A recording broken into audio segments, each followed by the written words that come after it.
Hey guys, and welcome back to the channel, and welcome to part 5 of my record collection tour. So last one I think ended on Dark Throne, so today we're going to be starting with Dark Tranquillity, and we'll just get right into it. First up in my Dark Tranquillity collection I have Skydancer. This is obviously a repressing. Not many of the Dark Tranquillity stuff I got original pressings of, especially the early stuff. Great album. This is when Anders from In Flames was still doing vocals in the band, and Michael was playing guitar. Some really cool stuff on this. I really love their sort of non-linear approach to songwriting, and Shadow Duet's one of those things that has the trade-off vocals between the light and the dark is absolutely phenomenal. So there, Dark Tranquillity, probably my favourite band at the moment.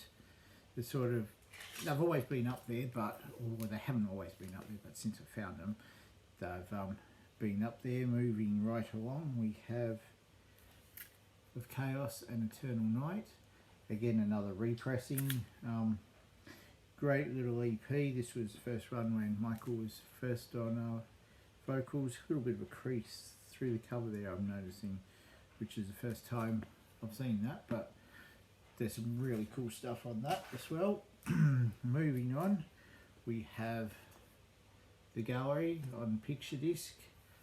I just grabbed this because I could at the time. There wasn't a lot of Dark Tranquillity around that was easy to get hold of when I picked that up, so I grabbed it. Then moving on, we have a repress. I think this might be on red vinyl. This one was purchased directly from Dark Tranquillity, and it has all the signatures of the band, all the guys that performed on the band. Obviously their former guitar player, whose name eludes me at the moment, passed away. Was it this year or late last year? I think it was this year he passed away, so that's a cool little keepsake for that. And absolutely brilliant album.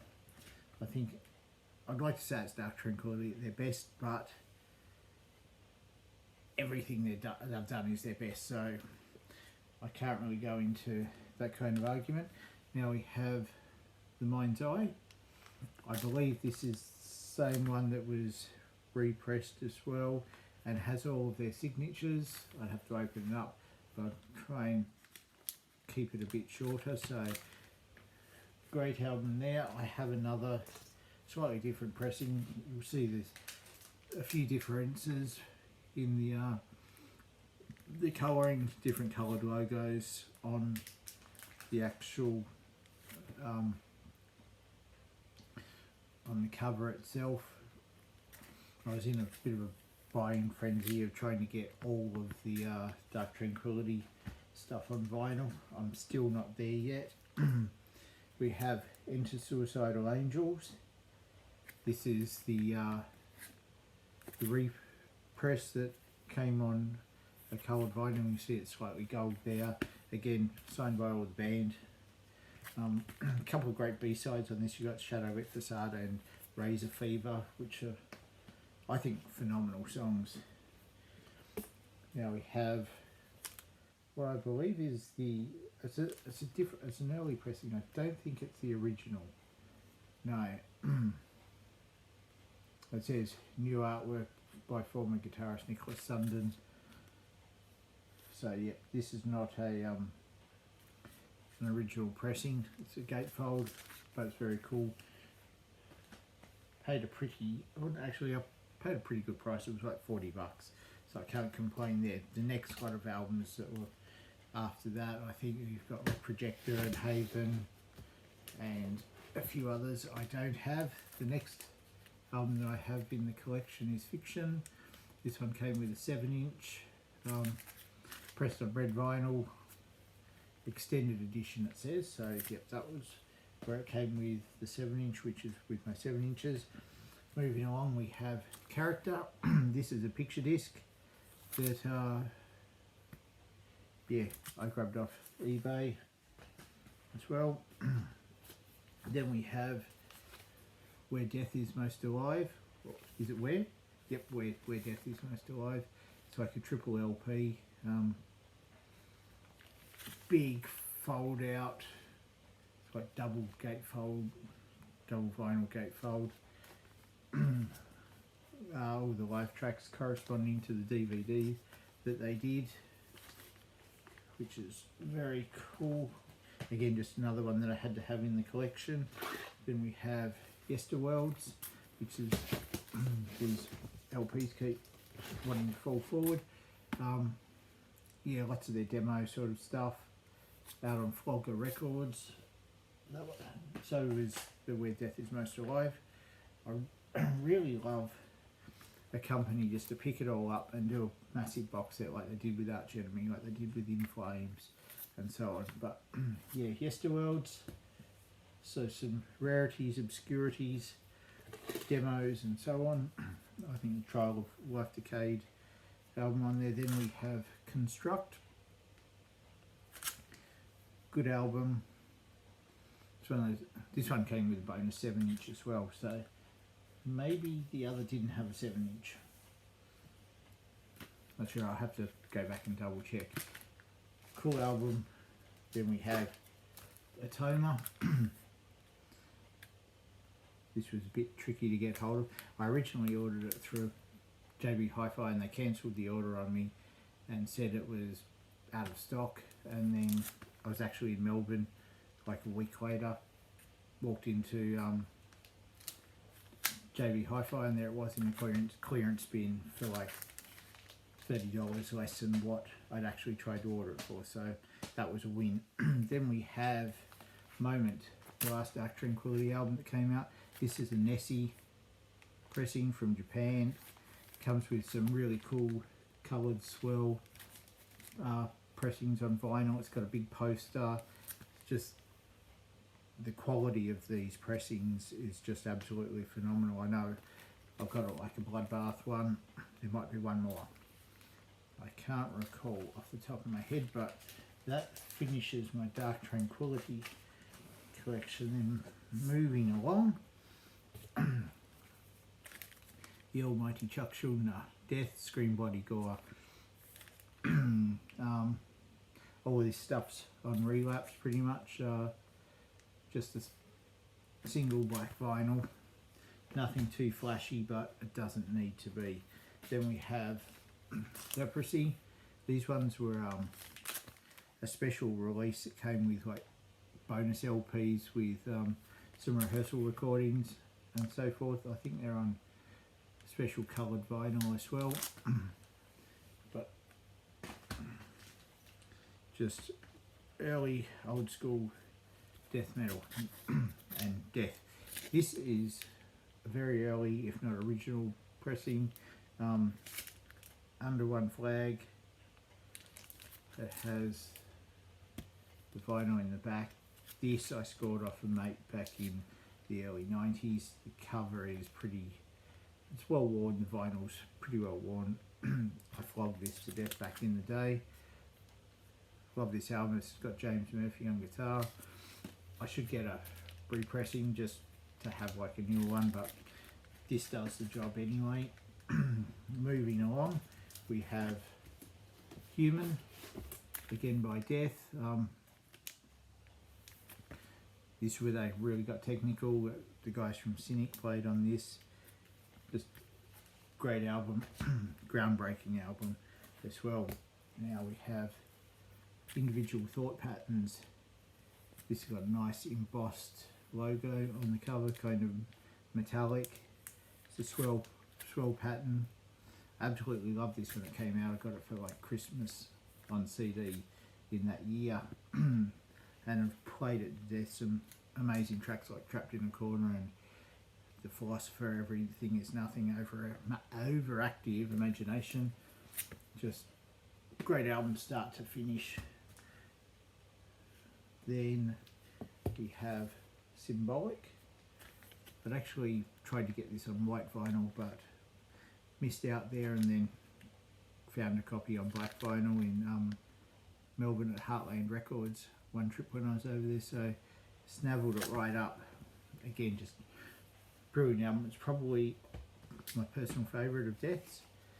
And then we have The Sound of Perseverance. This is got an extra disc, so it's special packaging, 3 LPs.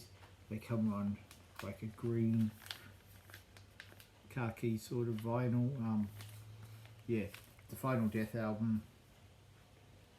Chuck was just brilliant, what can we say? Then I have the Live box, which has the Live in LA and the Live at Eindhoven recordings there. I haven't actually opened this one up and played it, but this one was, yeah, came out through Relapse a year or two back. When I saw it was available, just had to jump on and grab it.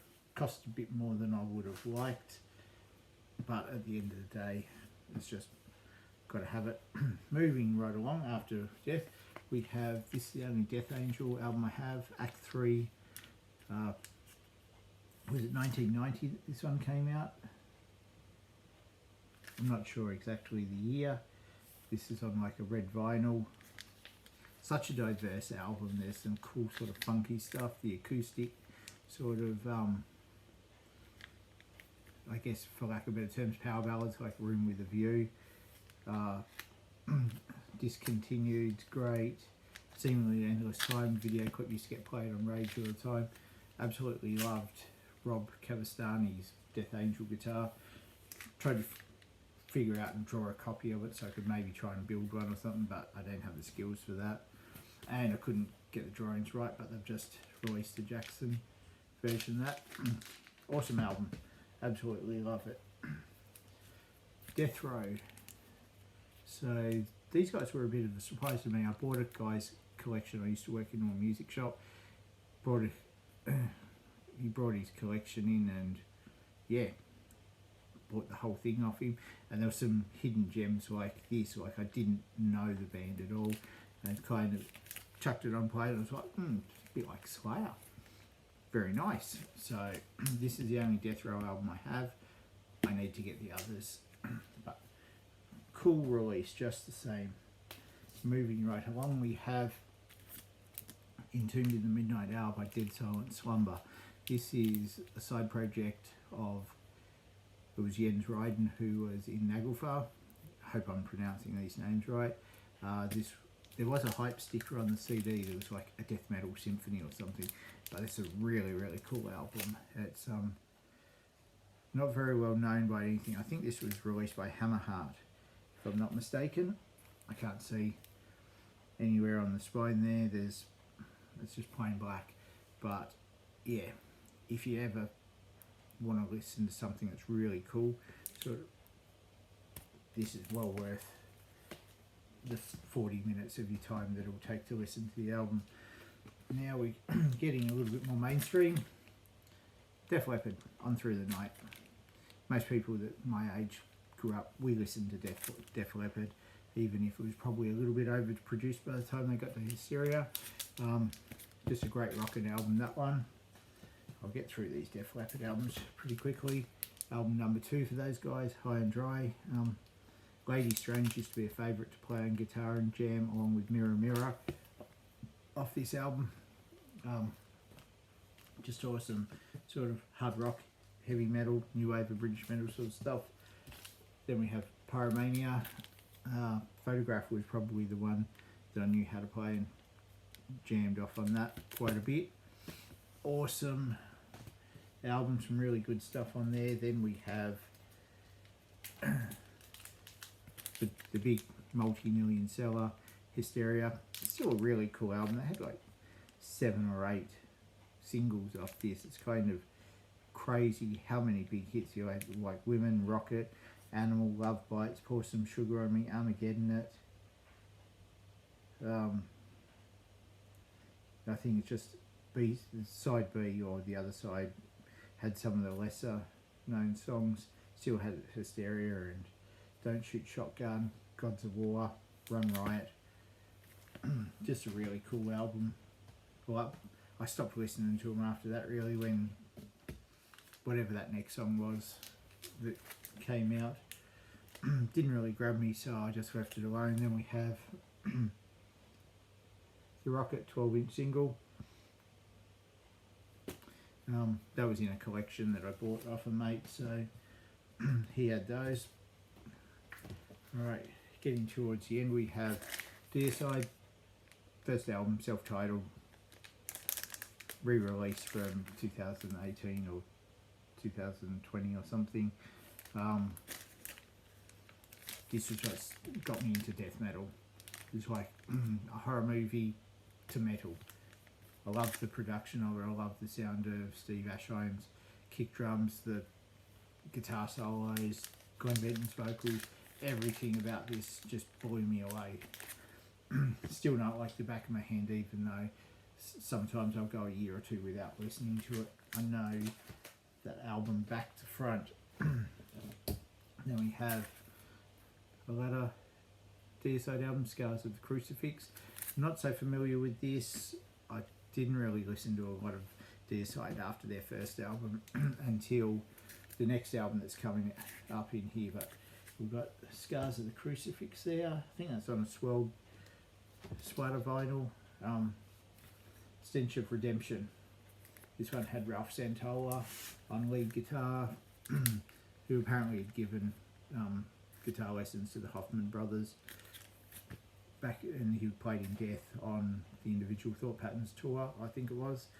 Some real cool guitar solos by Ralph on this. Unfortunately, it seems that a lot of these brilliant guitar players and musicians are just passing away too young. There's also another copy, different cover.